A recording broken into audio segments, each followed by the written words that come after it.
शीर्षक ज्ञान पिपासु। एक गुरु के दो शिष्य थे, करमवीर और धर्मवीर। करमवीर पढ़ाई में बहुत तेज और विद्वान था और दूसरी ओर धर्मवीर पढ़ाई में थोड़ा कमजोर था।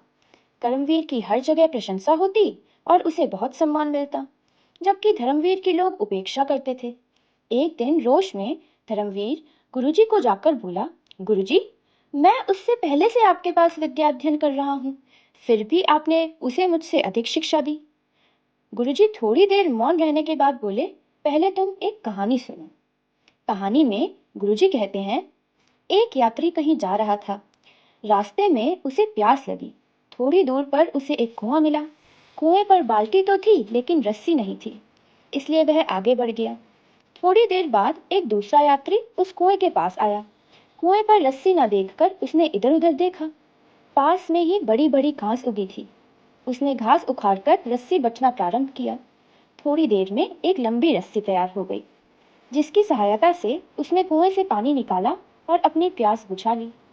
गुरुजी ने उस शिष्य से पूछा, अब तुम मुझे यह बताओ कि प्यास किस यात्री को ज्यादा लगेगी।